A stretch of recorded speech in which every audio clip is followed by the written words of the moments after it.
안녕하십니까. 5월 19일 수요일 말씀 묵상 함께 시작하겠습니다.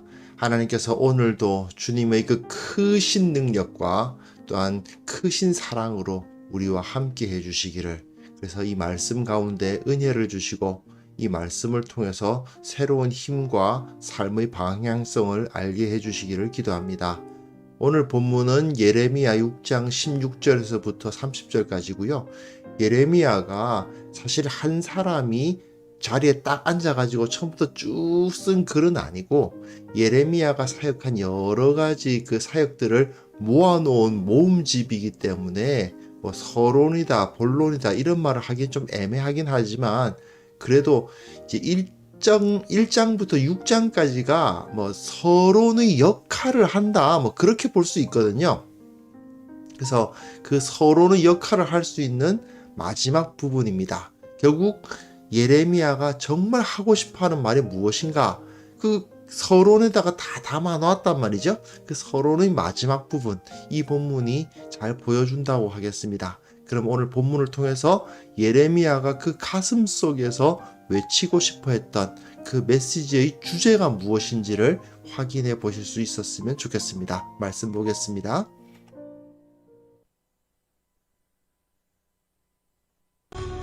너희는 길에 서서 보며 옛적 길 곧 선한 길이 어디인지 알아보고 그리로 가라.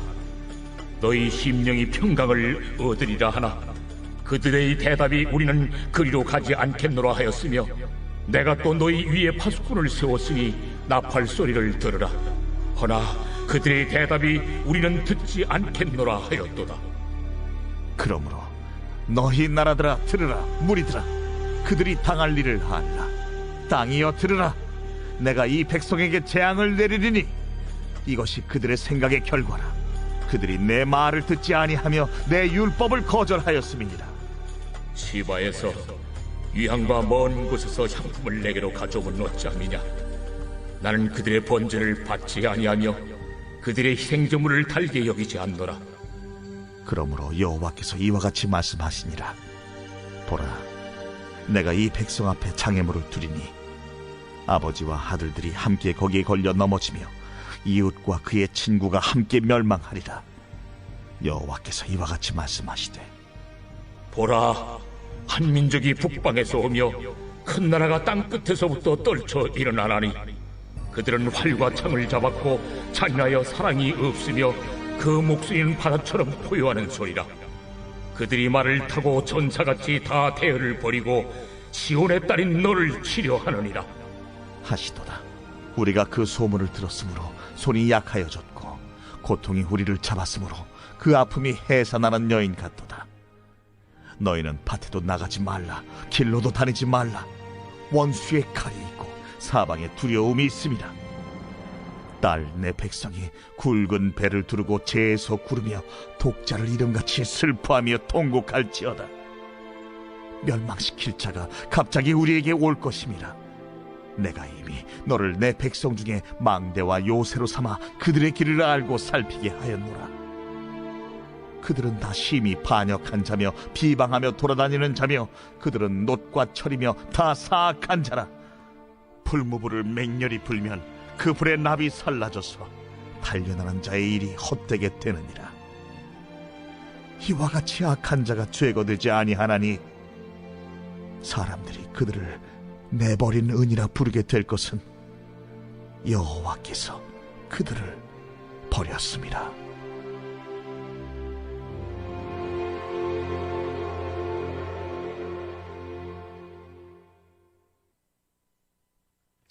네, 이제 2장부터 24장이 심판에 대한 이야기를 계속 할 텐데요. 그런데 24장까지 중에서도 서론의 역할을 하는 부분이 바로 이 부분이죠. 오늘 본문까지입니다. 죄를 고발하고 회개하라, 회개하라 외치는데 이제 결국은 심판할 수밖에 없다. 맨 마지막에 하나님께서 그들을 버리셨다, 이렇게 이야기하면서 마치죠. 근데 이 메시지에서 매우 중요한 것이 있는데 뭐냐 하면, 결국 하나님의 백성이 뭐 붙들고 있어야 되냐 이거예요. 예레미야 당시의 유대인들이 붙들고 있었던 것이 뭐냐? 예루살렘 성에 세워져 있는 성전이었다 이겁니다. 그 건물. 근데 예레미야는 이 성전 붙들고 있으면 안 된다는 거였습니다. 성전은 그냥 건물일 뿐이에요. 물론 그곳에 하나님의 영광이 임하겠다고 약속도 있고, 그곳에 이제 출애굽 당시부터 내려져 오는 그 법궤도 예레미야까지는 있었죠.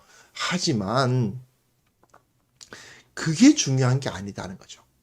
신명기에서도 나타나 있듯이 계속해서 너는 이 기록된 하나님의 말씀대로 살고, 말씀을 가르치고 말씀을 전하고 말씀에 의기한 삶을 살라고 되어 있지, 이 법궤를 지키라고 되어 있지는 않다는 얘기거든요. 이게 매우 중요한 하나의 그러니까 선지자들의 뭐 단골 메시지 아니면 그 성경의 모든 것이라고 할 수 있어요. 성경 말씀에 있는 이 말씀, 어떤 건물이라든지 상징물이라든지 무슨 뭐 금으로 만든 것, 은으로 만든 것, 나무로 세워놓은 것, 이런 것은 하나도 중요한 게 아니고 눈에 보이지 아니하지만 하나님의 말씀이 중요하다. 이게 중요한. 근데 문제는 뭐냐면 이게 사람이 말씀을 계속 강조하다 보면요, 이게 뭐 캐캐묵은 옛날 이야기를 계속 듣고 있으라는 그런 소리로 들릴 수도 있고, 그렇지 않습니까? 맨날 듣다 보니까 너무 자주 들어가지고 뻔한 이야기들, 하나님의 말씀이란 게 뭐야? 결국 착하게 살라는 거잖아. 뭐 이런 식으로 뭐 뻔한 이야기만 반복하라는 그런 말로 들릴 수도 있는 거죠. 그러다 보니까 유다 백성들도, 이 당시 예레미야 당시 유다 백성들도 좀 새로운 거 없어? 좀 신박한 거 없어? 뭔가 좀 짠하는 거 없어? 뭐 이런 걸 자꾸 따진단 말입니다. 뭔가 새로운 이벤트 같은 거 없냐? 뭐 멋진 거 하나 세워놓는 거 없냐? 이렇게 자꾸 찾는단 말입니다.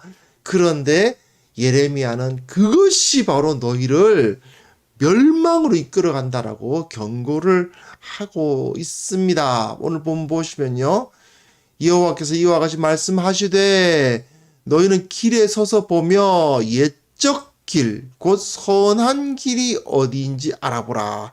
그리고 그리로 가라. 옛적 길, 선한 길, 이게 뭐겠어요? 옛날부터 내려온 하나님의 말씀이 기록되어 있는 성경의 길이죠. 이게 바로 여호와 하나님께서 원하시는 것입니다. 바로 옛적 길. 원래부터 너희들이 어떻게 보면 캐묻었다고 생각할 만한 그게 이어져 내려오는 그 진리의 길, 그 길을 따라가라. 그래야 너희가 평강을 얻고 이제 너희가 평강을 얻으리라 되어 있거든요. 여기서 이 평강, 혹시 어제 보면 기억나십니까? 이 제사장과 선지자들이 뭐라고 해요? 평안하다, 평안하다, 샬롬이라, 샬롬이라 했는데 평안함이 없어요. 진짜 평안함은 그 성전 건물에 가가지고 제사 드린다고 진정한 평안을 얻는 게 아니라 옛적 길, 하나님의 말씀의 길을 따라가야지 평강을 얻는단 말입니다. 그 메시지가 주어졌죠. 그러면서 말하시기를, 이제 너희 위에 파수꾼을 세웠다. 나팔 소리를 들으라. 이 역시도 말씀이 선포될 때 그걸 들으라는 얘기죠. 그런데 이 사람들은, 그들의 대답이 뭐라고 한다고요? 그들의 대답이 우리는 그리로 가지 않겠노라. 그들의 대답이 우리는 듣지 않겠노라. 예, 말씀을 안 듣습니다. 이게 문제의 핵심이고, 이게 바로 유다와 예루살렘 성이 망해버린 이유인 거죠. 그러므로 너희 나라들아 들으라. 무리들아 그들이 당할 일을 알아. 땅이여 들으라. 나라들아 무리들아 내가 이 백성에게 재앙을 내릴 것이다. 이것이 그들의 생각의 결과라. 자기네들이 생각하고 하나님의 말씀을 안 듣고 지그들 생각대로 하다가 그들이 내 말을 듣지 아니하며 내 율법을 거절하였으니 답은 이거밖에 없다. 내가 이 백성에게 재앙을 내릴 것이다. 예, 이게 바로 예레미야서가 말하고자 하는 핵심부죠. 네, 사실 저도 그런 말 되게 많이 하지 않습니까? 결국 교회는 말씀 위에 서야 된다. 근데 이건 너무 듣다 보니까 귀에 못이 박히고 너무 뻔하고, 아 진짜 우리 목사님 뭔가 좀 새로운 이벤트 없냐, 뭐 짠 하는 거 없냐, 뭔가 새로운 뭐 이제 그런 거 없냐, 맨날 똑같은 얘기냐, 왜 맨날 성경만 보냐, 이렇게 되죠. 예, 사실 이게 하나님께서 뭘 원하시는가를 알아야 되는데, 인간들은 먹던 것만 계속 먹기 싫거든요. 만나 먹다가 사실 만나를 통해서 그 광야께서 살아가게 하셨는데도 불구하고 이 사람들은 뭐합니까? 뭐 좀 새로운 거 없어 그러잖아요. 아, 내 애굽에서는 맛있는 거 먹었었는데 맨날이 만나만 먹어야 돼 이러면서 막 불평을 했던 그것과 너무나도 비슷하죠. 사람들은 옛적 길, 선한 길로 가려고 하지 않고 우리는 다른 거 하겠어. 좀 다른 거 좀 해보고 싶어. 그런 이야기를 하면서 결국은 하나님의 법을 떠나더라.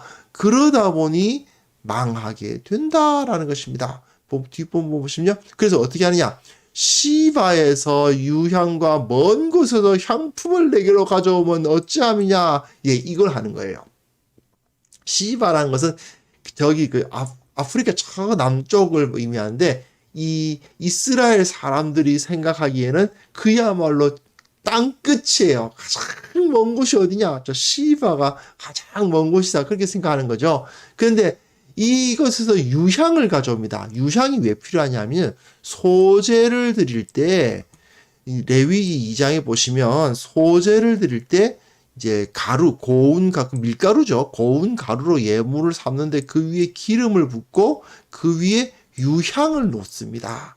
그래서 이 고운 가루를 다 태워드리는 게 아니고 거기에 얹어진 기름 일부와 유향은 다 태워드려요. 어차피 유향은 먹는 게 아니니까. 그래서 그 제단에다가 다 태워드리면 이 유향이 불에 탈 때 향기가 쫙 풍긴단 말입니다. 멋있거든요. 그리고 뭔가 좀 기분이 좋아지죠.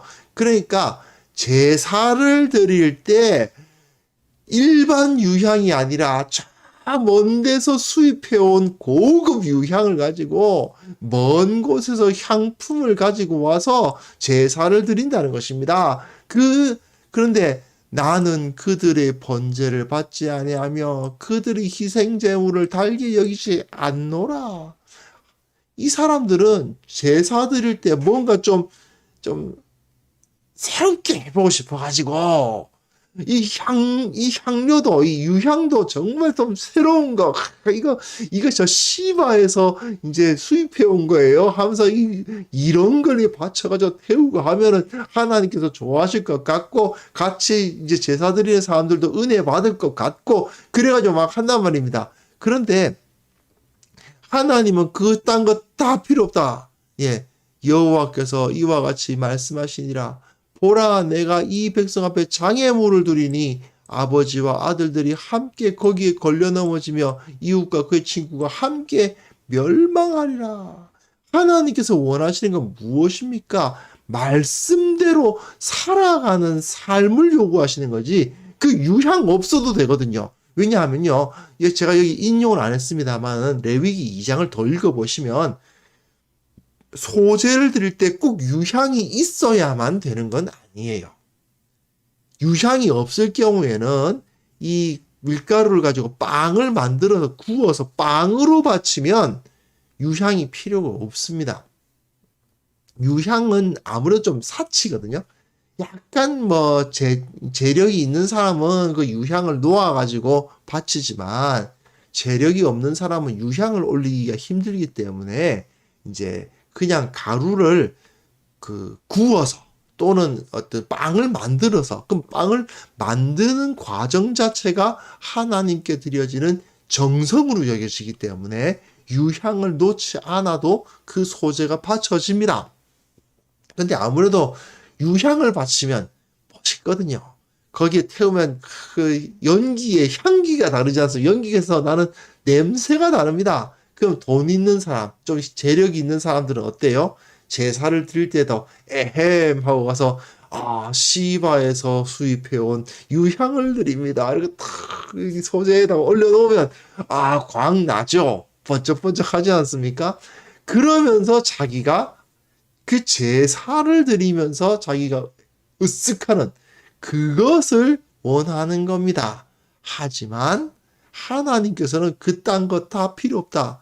네가 그 돈을 가지고 가난한 사람을 돕고 그 돈을 가지고 정의를 세우고 그 돈을 가지고 하나님께서 정말 원하시는 진실과 공의를 위해서 쓴다라면 내가 더 기뻐할 텐데 멀리서 그냥 유향 수입해 오는데 그 돈 쓰니 하나님께서 기뻐할 수가 없다. 그런 모습이 여기서 그대로 나타납니다. 이 예레미야서에서는 자주 그런 이야기가 나타나죠. 하나님의 말씀대로 사는 건 없고 제사만 멋지게 해가지고 그냥 그 성전만 멋지게 짓고 거기서 제물은 각종 여러 가지 제물과 향품을 갖다 부어가지고 그 제사 의식은 번쩍번쩍하게 만드는데 정작 삶은 그 말씀에 따라가지 않는 그런 모습에 대한 질타가 계속 이어질 겁니다. 이후에 본문 보시면요. 여호와께서 또 말씀하시죠. 보라, 한 민족이 북방에서 오며 큰 나라가 땅끝에서부터 떨쳐 일어나나니, 심판의 선언이죠. 활과 창을 잡았고 잔인하고 사랑도 없고 바다처럼 포효하는 소리. 이렇게 해서 시온의 딸이 너를 치려 하느리라. 우리가 그 소문을 들었으므로 손이 약해졌고 고통이 우리를 잡았고 그 아픔이 해산하는 여인 같도다. 사실은 이것은 모두 앞에서 그 선포했던 그 고통의 심판의 선언을 다 모아놓은 것입니다. 너희들이 먼 데서 온 유향을 역시 열심히 수입해 왔느냐? 하나님께서는 그래 저기 저 남방의 이거 시바가 남방이거든요. 저 남쪽에 멀리 있는 나라거든요. 저 남방의 멀리 있는 나라로부터 유향 수입해 왔어. 그래 그 덕분에 저 북방의 멀리 있는 나라가 너희들을 치게 될 거야. 그런 메시지인 거죠. 남방의 멀리 있는 나라에서 유향 수입해 오는 그 돈으로 너희가 진정 진실과 정의와 공의를 위해서 살았더라면 이렇게 되지 않을 것인데 그러질 않았으니까 너희들은 결국 저 북방의 멀리 있는 민족에 의해서 짓밟히게 될 것이다. 내 딸 내 백성이 굵은 배를 두르고 재에서 구르며 독자를 이름같이 슬퍼하며 통곡할지어다. 멸망시킬 자가 갑자기 우리에게 올 것임이라. 이게 바로 멸망의 선언인 것이죠. 이게 결론인 겁니다. 자, 근데 오늘 본문 보세요. 하나님께서 말씀하시기를 내가 이미 너를 내 백성 중에서 망대와 요새로 삼아 그들의 길을 알고 살피게 하였노라. 그들은 다 심히 반역한 자며 비방하며 돌아다니는 자며 그들은 놋과 철이며 다 사악한 자라. 이런 표현을 쓰고 있습니다. 그들은 놋과 철이며 다 사악한 자다. 놋과 철 하면 어떤 의미가 있느냐? 그 자체가 이 전쟁을 하는 그 폭력의 의미를 가지고 있는 거 아닙니까? 놋과 철이란 게. 그런데 이게 두 가지 의미를 가집니다. 놋과 철이라는 것은 그 자체가 이 폭력, 전쟁 이런 것을 나타내는 금속이거든요. 그런데 요걸 다시 사용해서 풀무불이 맹렬히 불면 그 불에 납이 살라져서 단련하는 자의 일이 헛되게 되느니라. 이와 같이 악한 자가 제거되지 아니한다. 이게 무슨 소리일까요? 이게 뭐냐면요. 은광석에서 은을 채취하는데 은광석이 은만 딱 정제되어 있는 게 아니잖아요. 그 안에는 여러 가지 다른 금속들 또는 광석들이 섞여 있는 거 아닙니까? 그랬을 때 요 은을 끄집어내야 되죠. 은을 끄집어내는 방법이 그 당시에는 어떻게 사용됐느냐 하면 납을 같이 녹입니다. 은광석과 납을 같이 녹여요. 그러면 납과 은이 함께 합금이 돼가지고 빠져나옵니다. 그리고 나머지 것들은 납이나 은보다 가볍다 보니까 녹이면 위로 떠요. 그래서 위에 떠오르는 것은 찌꺼기라고, 은의 찌꺼기, 찌끼라 그러고, 그리고 아래 가라앉은 것은 은과 납의 합금이 되어서 그걸 다시 꺼내서 다시 은과 납을 분리하는 그런 과정을 거쳐서 은을 이제 끄집어내는 건데, 문제는 뭐냐면 거기 은이 없어요. 그러니까 풀무불을 맹렬히 부어서 열심히 녹여봤는데 그 안에 은이 없다 보니까 납만 살라져서 단련하는 자의 일이 헛되게 됐느니라. 열심히 재련을 해봤자 그 안에 은은 없고 뭐만 있다는 거예요? 놋과 철만 있다. 전쟁을 나타내는 악한 자들만 있고 정작 그 가운데 은과 같이 존귀한 존재는 없다 이거죠. 그러니까 어떻게 됩니까? 사람들이 그들을 내버린 은이라 부르게 될 것이다. 왜요? 그 찌꺼기처럼 납과 은이 함께 합금이 돼서 가라앉고 찌꺼기가 떠오르는 것은 내버리거든요. 그러니까 그들을 뭐라고 부릅니까? 내버린 은. 은이 아니죠. 은은 사실은 엄밀히 말하면 거의 그 가운데 은이 없긴 하지만 어쨌든 은광석에서 끄집어낸 찌꺼기들이니까 내버려진다는 겁니다. 마치 짠맛을 잃은 소금처럼 실제로는 소금이 아니죠. 소금에 있는 염화 나트륨 짜게 만드는 성분은 다 빠져나가고 뭐 석회랑 뭐 염화 칼륨, 칼슘 뭐 이런 다른 그 요소들만 남아 있는 그것이 이제 맛을 잃은 소금인데 그런 것이 바깥으로 던져지는 것처럼 이들도 내버린 은이 되어서 이제 은의 찌꺼기처럼 버려지게 될 것이다라고 선언하십니다. 그리고 마지막 결론은 이거죠. 여호와께서 그들을 버렸습니다. 하나님은 그 은광석이 뭐겠어요? 예루살렘 성과 유다 백성들 아니겠습니까?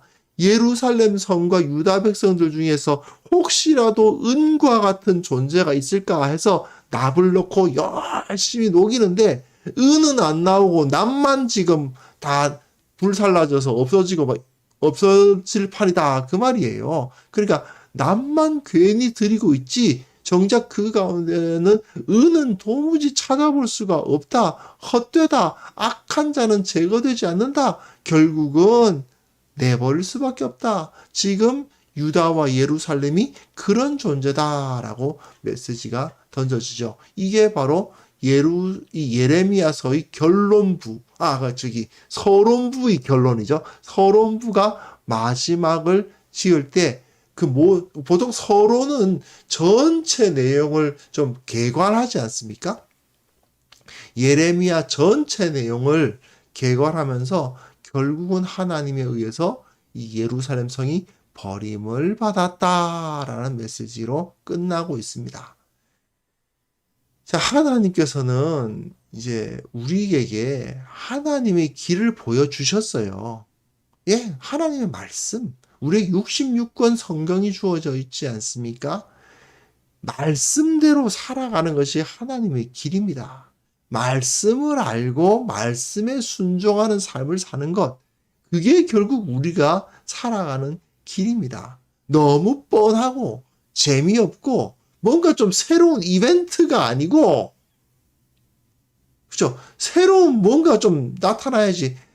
맨날 똑같이 오늘 말씀은 뭡니까? 오늘 말씀 창세기였으면 내일 말씀은 출애굽기고 그 다음 내일 말씀은 레위기고 계속 그런 식으로 똑같은 하나님의 말씀만 듣고 있자니 아 재미없어. 아 답답해. 그런 생각이 들지요. 하지만 그게 우리가 살아가는 길이라는 것입니다.